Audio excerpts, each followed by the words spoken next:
Mateus capítulo 4, versículo 19. E disse Jesus: sigam-me, e eu os farei pescadores de homens. Tome posse das promessas da nova aliança, as promessas feitas à igreja, a noiva do Cordeiro. Sabe, o evangelista Mateus escreveu a primeira promessa que Jesus fez logo no princípio do seu ministério, quando chamou os primeiros discípulos, Simão Pedro e seu irmão André. Jesus fez o convite, ele simplesmente disse: sigam-me.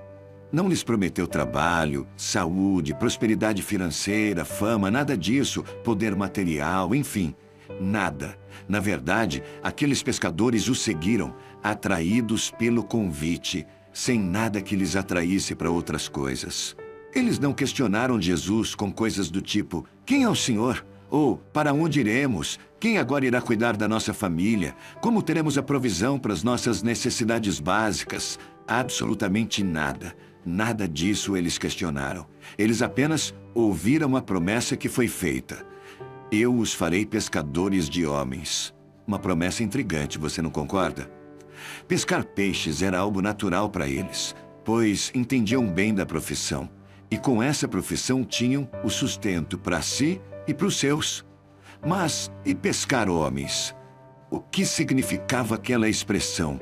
Onde estariam os homens como peixes? A palavra vai dizer em Mateus 4:20 que no mesmo instante eles deixaram as suas redes e o seguiram. Sequer consultaram alguém. Pedro não pediu para ir para casa, falar com a esposa e a sogra, nada, nada mesmo. Deixaram tudo o que tinham para viver e se foram, com uma promessa que não entendiam. Para segui-lo, eles tiveram que abrir mão de tudo, do autossustento, da família, dos amigos, da casa, enfim, tudo, tudo para ficar na dependência daquele homem que os chamou. Apenas confiando em que alguém que não conheciam, porém falava com a autoridade de Deus.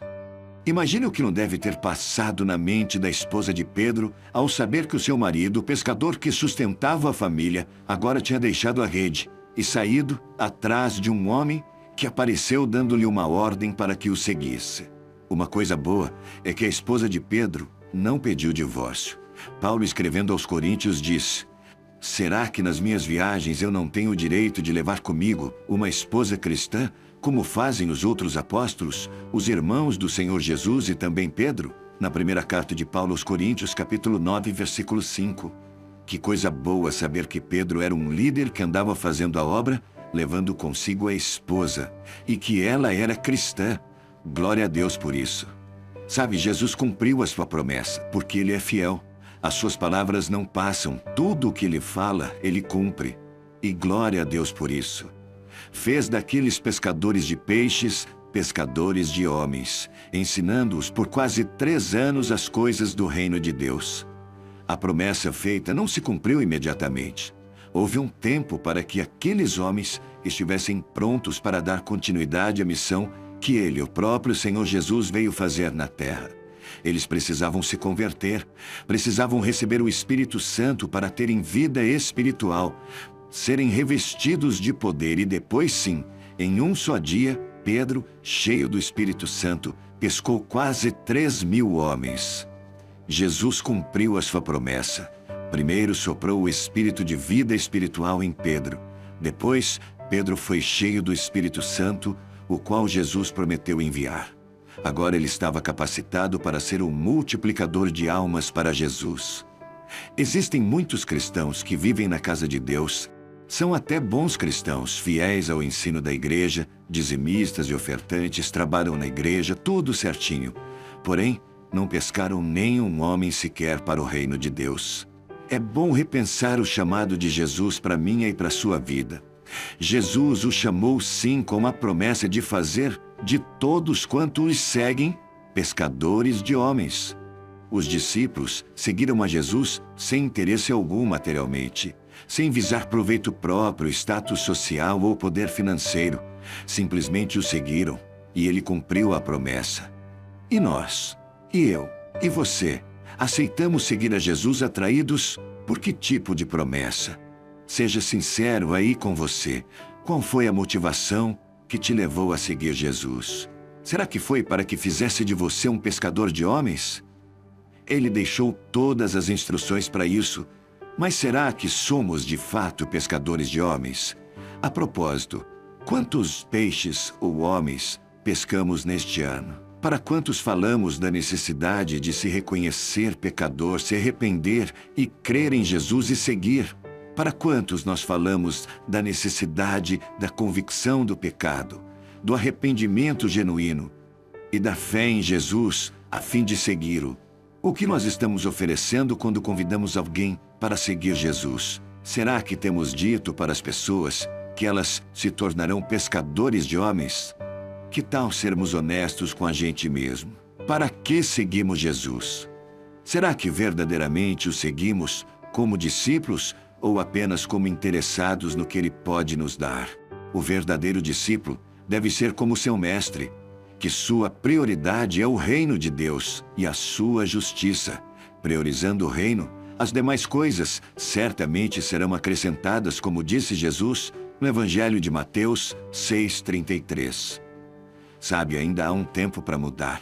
Caminhando como discípulo, como servo, amigo, membro do seu corpo, a noiva de Cristo, até o grande dia das bodas, onde estaremos no grande banquete do perdão, pela graça.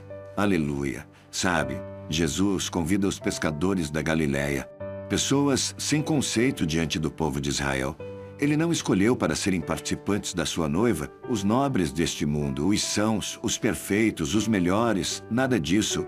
A escolha foi dos cegos, dos aleijados, dos mancos, os leprosos, os desprezíveis, sem valor humano, até aqueles que, segundo a lei, não podiam entrar na congregação de Israel, eunucos, gentios, nada de discriminação, nada de acepção de pessoas. O convite é para todos quanto quiserem sair do senhorio do outro para o senhorio de Cristo. E uma vez debaixo do senhorio de Cristo, eu e você nos tornamos discípulos. O que podemos fazer para expressar o nosso amor por Ele? Ele disse que aquele que o ama guarda sua palavra, ou seja, obediência é o presente que Ele espera de nós. A cada ano que passa, nos aproximamos do grande dia, quando a noiva se encontrará com o noivo amado. Imagine como será fantástico este encontro. A noiva com um corpo semelhante ao do noivo. Ataviada, em Apocalipse 19 diz, ela se ataviou a si mesma. Ver a Jesus, o noivo, face a face. Só de pensar a minha alma se enche de alegria. Glórias ao Senhor. Aleluia. Quando estivermos frente a frente com Jesus e Ele nos perguntar pelos discípulos que fizemos, o que haveremos de responder? Este questionamento precisa motivar o meu e o seu coração. O dia se aproxima e hoje está mais perto do que ontem. Amados, não nos deixemos endurecer pelo engano do pecado, mas vigiemos e busquemos obedecer ao que Jesus mandou, a fim de que possamos agradá-lo. Tem um canto da harpa cristã muito lindo que diz: no meu barco a remar, sobre as ondas pelo mar, mesmo na bonança ou no furacão, não desejo mais parar. Com a rede vou pescar muitos peixes para o reino de Sião. Vou pescar os pecadores para Cristo. Neste mundo cheio de horror, não mais desanimarei. Minha rede lançarei, muitos peixes apanhando para o Senhor. O meu barco não é bom. De pescar não tenho dom. E me dizem que não devo continuar. Mas Jesus me quis mandar, e por isso vou pescar, até que Ele se apraze em me chamar. Se há coisa de valor e a rede de amor, cujo fio é a obra de Jesus, que puxada sempre traz os perdidos e sem paz, para receberem do Senhor a luz. Quando há um temporal e a pesca corre mal, novamente no meu barco vou pescar. Pode ser que desta vez eu não tenha mais revés, pois Jesus eu levo para me ensinar. Acabando de pescar e deitado a pensar, tenho gozo pelo tempo que gastei, pois terei um galardão pela pesca em Sião, pelas almas que no mundo eu ganhei. Sabe, meu querido irmão e minha querida irmã, se Deus falou ao seu coração, compartilhe esse vídeo com seus amigos e familiares. E se tiver um pedido especial para que eu ore, escreva aí nos comentários, amém? Agora feche os olhos. Eu quero orar por você. Santo, santo, santo é o Senhor, Criador dos céus e da terra. Pai do nosso Senhor Jesus, Salvador, o meu Redentor. Me alegro, Senhor, na Tua palavra. Me alegro no Teu amor, na Tua graça que é derramada de forma imerecida a cada um de nós. Deus, que haja uma transformação real, que possamos entender o verdadeiro propósito que Tens, Pai, às nossas vidas. A Tua palavra é clara. Sigam-me e eu os farei pescadores de homens. Deus Todo-Poderoso, que tenhamos mesmo sede, Pai, por vidas que estão em pecado e que precisam da Tua graça. Ó poderoso Deus de Israel, usa-nos de maneira ousada, que sejamos ousados no Teu amor, Pai, e que sejamos também usados para a expansão do Teu reino, porque cremos que esta é a Tua vontade. Deus Todo-Poderoso, somos tão gratos a Ti pela Tua fidelidade, pelo Teu amor. Guarda-nos, Senhor, dá-nos um dia de paz, um dia de vitórias e um dia, Pai, transformador, a fim de que comecemos a cumprir o Seu propósito em nossas vidas. Oramos agradecidos no poderoso nome de Jesus Cristo de Nazaré, nome que está acima de todo nome. Amém e amém. Graças a Deus. Não se esqueça que você é muito importante para o Senhor Jesus. Compartilhe essa mensagem com alguém que você ama e não se esqueça de inscrever em nossos canais. Que Deus te abençoe.